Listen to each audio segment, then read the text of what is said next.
كنا ننتظر من كولومبو أن يعرف الناس مع من حشرنا الله في الجوار. واش المغاربه راهم ناعسين ولا فايقين؟ راه هاد الارض شحال من قرن ماشي ارض جزائريه. خطا خطا.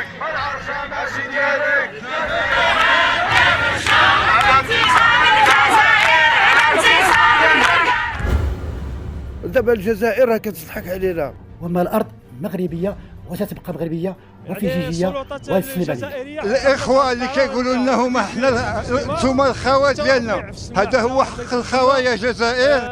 انا لله وانا اليه راجعون.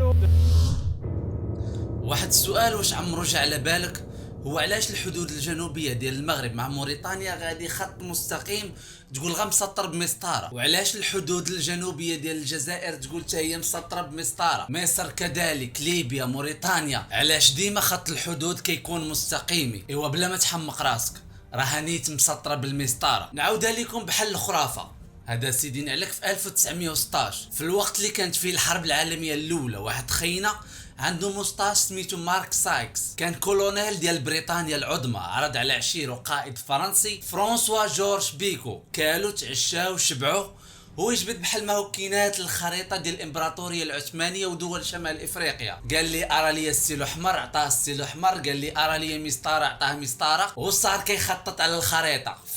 فيو هادي ديالكم، فيو هادي مصر ديالنا، فيو الجزائر ديالكم، فيو بهاد العبثيه وبهاد البساطه، بلا ما ياخذ بعين الاعتبار لا التركيبه السكانيه ولا انك تفصل ما بين العائلات، وما كتاخذ بعين الاعتبار لا الجغرافيا ولا القبائل. كانت هذه هي اتفاقيه سايكس بيكو اللي تم فيها تقسيم الاراضي بحال شي كيكه. داكشي علاش غالبيه الدول اللي الحدود ديالها كتكون شي خط مستقيم نازل، عرف راه السيلو احمر ديال المحتل كان داير ايدو تمايا. لكن الحدود الشرقيه ديال المغرب مع الجاره الجزائر كاع ما مستقيميه. كيفاش البلان ديال؟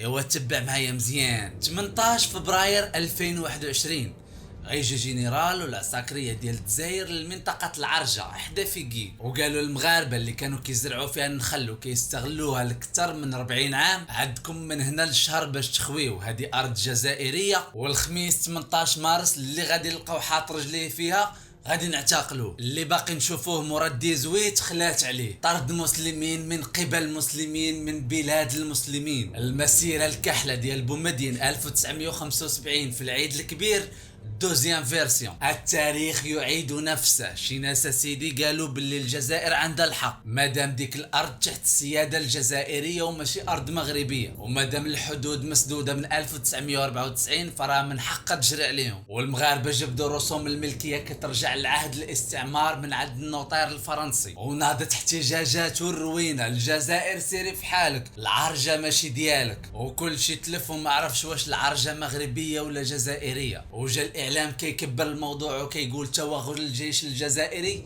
في الاراضي المغربيه وفي كيك. سيداتي سادتي، حلقة اليوم أحداث العرجة، طرد المغاربة من الجزائر 2021. فشنو واقع وشنو هي القصة؟ واش كاين ظلم العسكر الجزائري للمغاربة؟ وعلاش الدولة الجزائرية لكثر من 40 عام وهي ساكت على هذه القضية حتى غتجي هاد الوقيته بالضبط عاد تفكرات العرجه والملياس؟ علاش وشنو طبيعه المشكل؟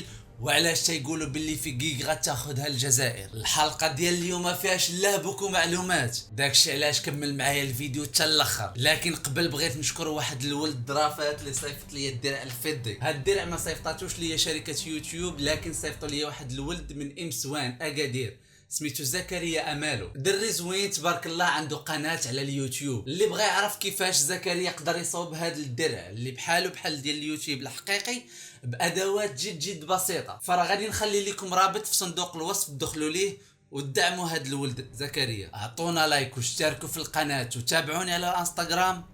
صوتوا على اخوكم وحبيبكم في مسابقه ماروك ويب اووردز. نبداو الموضوع ديالنا على بركه الله.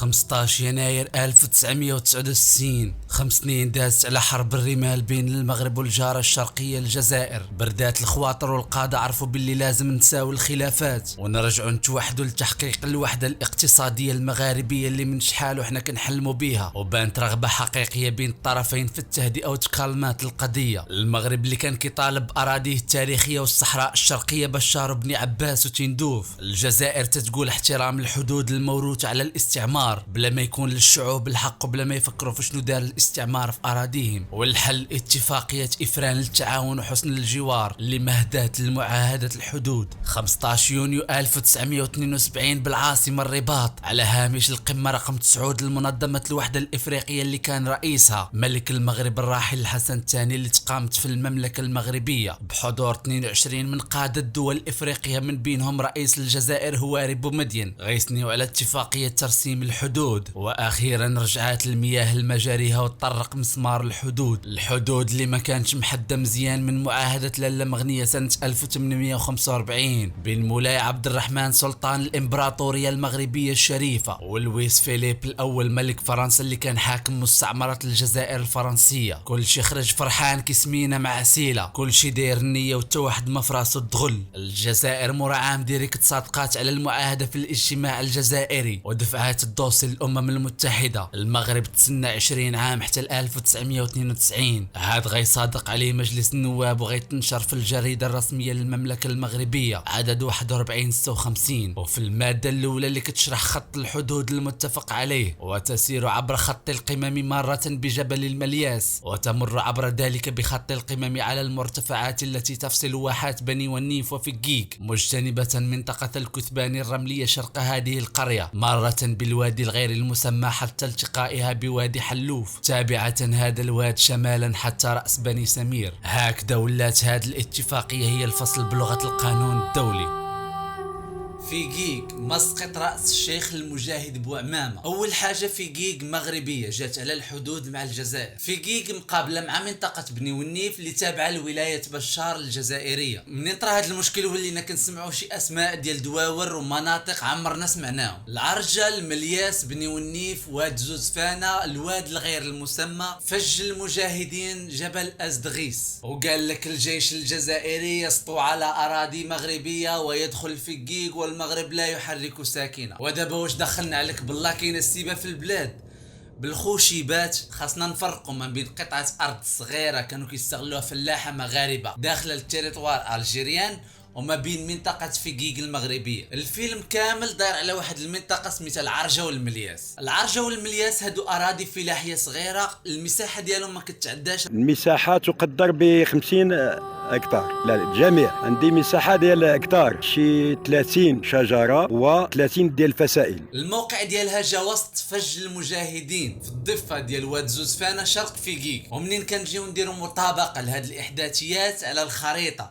حسب اتفاقية ترسيم الحدود ديال 1972 واللي صادقات عليها الأمم المتحدة، كنلقاو أن العرجة والملياس كاينين في الجهة اللي كتخضع للسلطة الجزائر، كاينة في التراب الجزائري. الفلاحة المغاربة من ولاد سليمان العقود وسنين ومنين ولفوا أنهم يدخلوا لديك الأراضي بلا تعكيلات، حتى شي حد ما كان كيهضر معاهم حيتاش عندهم واحد الصكوك الملكية ورثوها أبا عن جد كتعقل على أيام الاستعمار. الجيش المغربي كان كيخليهم يدخلوا بانسيابية والجيش الجزائري ما كانش كيقول لا، رغم أن الحدود مسدودة من 1994. إلا هذيك المنطقة بالضبط فيها حدود مفتوحة بعوامل طبيعية، فيها جبل ملياس، بني والنيف، وفيها واد زوزفانة، وكانوا كيخليهم يستغلوها المزارعين المغاربة فلاحيا، غارسين فيها النخل والخضرة حيت ديك المنطقة نائية ما كيوصلش ليها غير الجيش الجزائري. كاين اللي تيقول أن المغاربة اللي كانوا كيدخلوا الأراضي العرجة ما كانوش عارفين الحدود بالضبط فين جات، حيت في المعاهدة الحدود هي الواد الغير المسمى، وهذا الواد الغير المسمى حسب إحداثيات جوجل فراه واد زوزفانة. الناس ديال فيقيق كان كيحسب لهم هذيك الاراضي كامله ديال المغرب، داكشي علاش وقع هذا اللبس. وكاين اللي تيقول لا، باللي دوك الناس عارفين اش كاين وعارفين باللي هذيك المنطقه اللي كيدخلوا ليها جات خارجه على الحدود. دابا اللي وقع هو كاين تحيين للحدود البريه لا من الجزائر ولا من المغرب. المغرب قاد وزاد في اليقظه ديالو على الحدود في تويزكي وتمديد الجدار العازل شمالا، والجيش الجزائري بغى يدير نفس الحاجه في العرجه، حيث غادي يحبس الولوج ديال الفلاحه المغاربه المغاربه اللي في المنطقه ويدير سياج فاصل ونقاط المراقبه ما بين التراب الجزائري والمغرب، وهذا الشيء ما يمكنش يكون الا بالتشاور وبالتنسيق بين الطرفين. داكشي علاش السلطات المغربيه حتى هي علمات الفلاحين باللي نهار 18 غادي يحبس الولوج للجانب الجزائري. 18 فبراير 2021 غيجي جنرال وبعض العساكريه ديال الجزائر لمنطقه العرجه اللي ملاصقه مع فيكيك، وقالوا المغاربه اللي كانوا كيزرعوا فيها النخل وكيستغلوها لأكثر من 40 عام، المغاربه اللي سقوها بعرق الجبين قبل ما يسقوها بالماء، وعندهم الوثائق الشاهده لملكيه الاراضي وكيسرحوا فيها الشياه والبهيم. قالوا لهم عندكم من هنا لشهر باش تخويو، هذه ارض جزائريه. والخميس 18 مارس مع 5 الصباح اللي لقيناه حاط رجليه خلات عليه، اللي لقيناه هنا غادي نعتقلوه. 18 مارس 2021 بين عشية وضحاها تقطع عليهم رزقهم. ساكنة فيكيك من قصر ولاد سليمان خرجوا في مسيرة حاشدة في الشوارع هازين الرايات وعروش النخل كيطالبوا بحقوقهم في التعويضات. سلمية سلمية لا حجرة لا جنوية، يا فلاح ارتاح ارتاح سنواصل الكفاح. وهازين لافتات مكتوب عليها اغتيال العرجة والعرجة مغربية بالتاريخ. شباب أبان عن قوة في مواكبة الحدث والتغطية الإعلامية والتوعية بضرورة التحلي بالسلمية. أهل فيكيك مدينة تضامن بامتياز، واحة المجد والعزة الشامخة شموخ نخيلها الضاربة في عمق التاريخ. شباب كهول قاصدين العرجة، لن يضيع حق وراءه طالب، لن تبح الأصوات من الصراخ، ولن يهدأ بال ولا تغفو عين حتى تعود الأمور إلى نصابها وترسو سفينة الحق على رمال فيكيك حبة حبة. لكن المسيرة وقفاتها السلطات المغربية تفاديا للصدام لا تحمد عقباه، ووعدهم بإيجاد حلول وسعي إلى تعويض باش ما تنوضش الفوضى. السلطات الجزائرية ما بغاش تعوض المزارعين المغاربة على حقول التمر، وتتقول أنها ما صادراتش هاد الأراضي منهم، وكانوا هما كيستغلوها بلا رخصة بلا جوج من الجزائر وبلا ما يخلصوا شي ضريبة، وما كانتش ملكية هاد الأراضي مقيدة في المصلحة العقارية الجزائرية. قرار الجزائر انتج عليه قلق وتخوف من ردة فعل مغربي يقدر يوصل للمواجهة الحربية، خصوصا أنهم دخلوا في حرب إعلامية عنيفة. لكن المغرب فضل الحكمة وقبل بالقرار الجزائري تنفيذا لاتفاقية الحدود، وأهل فيكيك رضاو بالقدر وسبقوا مصلحة الوطن. وإن بك يا فيكيك وبرجالك القوابس لفخورون، وكرم الله من كرم فيكيك.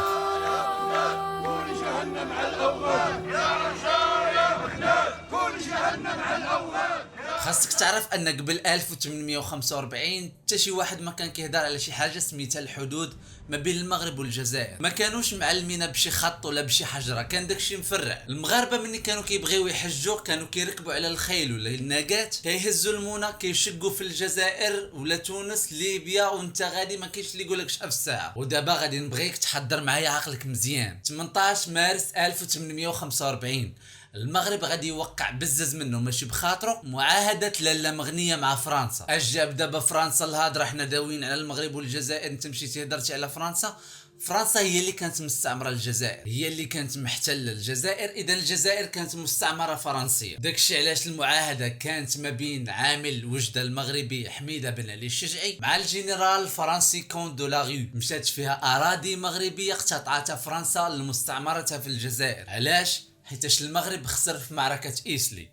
معركة إيسلي نعاود لكم تاهي بحال الخراف، ملي كانوا القبائل في الجزائر كيقاوموا المغرب ما كان ساكت ومربع يديه، بل كان كيعاون المقاومة الجزائرية. السلطان مولاي عبد الرحمن غادي يصيفط ولد عمو خليفة على تلمسان، ودا معاه حامية عسكرية من عبيد البخاري. الأسطول الفرنسي غادي يقذف طنجة والصويرة، غادي يرجع الخليفة، غادي يبان الأمير عبد القادر. الأمير عبد القادر هو رمز من رموز المقاومة الكبار المعروف بعبد القادر الجزائري، ومن الرجال الشجعان اللي كانوا ضد الاستعمار الفرنسي. قاد حروب ضد فرنسا لأكثر من 15 عام، وفي الاخر غادي يلتجئ للمغرب. فرنسا غتقول للمغرب اري لي الامير عبد القادر، وغتمد يديها على التراب المغربي. تم السلطان المغربي المولى عبد الرحمن جعرجعه خايبه، جمع جيوش عظيمه بقياده ولده سيدي محمد، ودخلوا في حرب ضد الفرنسيس. الجيش المغربي ديك الساعه كان كيفتقر للتنظيم ولا الاجهزه الحديثه، عنده شي مدافع قليله ما دامش مع الفرنسيس، وانهزم شر انهزام باش يبزوا عليه يسني معاهده لالا مغنيه. المعاهده كان فيها رسم الحدود ما بين المغرب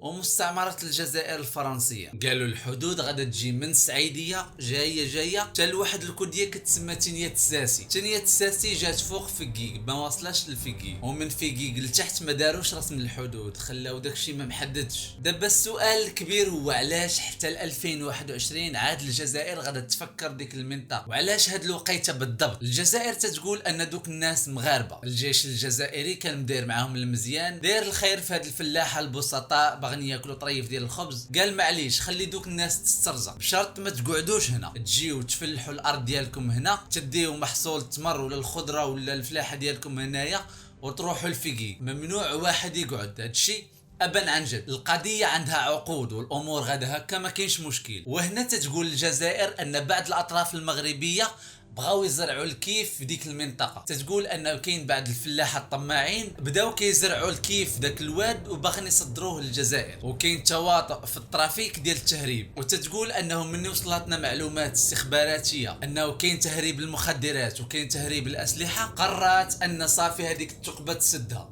هذه هي الهضره ديال الاعلام الرسمي الجزائري. لكن اللي متبع مزيان شنو طاري غادي يعرف ان الجزائر مؤخرا كتعيش واحد الازمه اقتصاديه وسياسيه خانقه، ازمه داخليه رهيبه، وحاولت مرارا وتكرارا تعاكس المغرب وتجر الحرب مباشره وتكون باب الالتفات على الحراك الشعبي. جربوا مناورات على الحدود، جربوا اشاعات على النظام المغربي وعلى ملك المغرب، ما خلاو ما قالوا ما خلاو ما داروا، واليوم كيقلبوا على انتصار ضد المغرب وخا يكون غير صفوت. وهذا الشيء علاش المواقع الجزائريه طالقه اشاعات ديال الجيش الجزائري استعاده في كيك وغادي يستعاد حتى وجده، وهذه راه كلها هرطقات وخزعبلات في سبيل دفع الشعب الجزائري انه يعاود الثقه في المؤسسه العسكريه، اللي كاملين شفنا هذا الشعب كيفاش كيطلب اسقاط نظام العسكر في المظاهرات. هذا الشرخ ما بين الشعب والنظام والثقه المفقوده غادا تدفع بالنظام الجزائري لخلق اي انتصار خارجي، ولو يكون انتصار بالزفوط بحال في كيك. والحاصل اننا كنعبروا على تضامننا اللامشروط ومسانده اهالينا في اراضي في كيك والعرجه والملياس والخناق واغرم وتاسره وامثله اللي طردهم الجيش الجزائري من اراضيهم الفلاحيه بدون وجه حق. وكيف ما كان الحال فان في كيك سائرة نورها لن ينطفئ بعقوق أحد، حياتها لن تكون رهينة بأحد، فهي ابنة تاريخ حافل بالمجد والعطاء، حضنها مفتوح على الدوام، تكفيك أيها العائد ابتسامة واحدة في وجهها البهي، فتنسى لك كل عقود الصدود والنكران، تنتظر في الأصائل والبكور من يعود، فتكرمه قبل أن يكرمها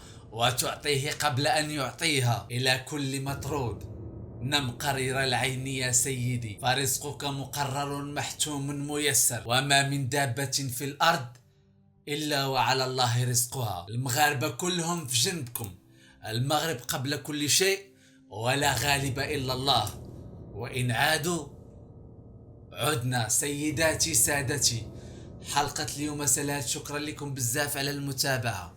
ما تنسوش ديروا جام وابوني وتابعوني على الانستغرام، تصوتوا على اخوكم وحبيبكم في مسابقة مروك ويب أووردز. كان معاكم اخوكم وحبيبكم يونس مسرار. السلام عليكم، دوزوا بخير. نتكلم على السدود الكبرى، نتكلم على الحواجز المائيه 2352 سد مائي صغير باش نفهموا مليح، ولي ما جاش باطل. المغرب عنده اكثر منكم، عنده الريح، روح عيش في المغرب، عنده السدود، روح عيش في روح عيش عند المغاربه، وما عندوش الريح اللي عندكم. روح تعيش عند المغاربه. لا ما نعيش عند المغاربه، انا جزائري اكثر منك. اسمع، لا تعطي مثال ببلد المخدرات. نعم. يبني لنا ويبني بلد المخدرات، ولكن دار السدود اكثر منكم، دار اكثر منكم. عندها الديمقراطيه، نتحدى عنده الريح. سمعت القلب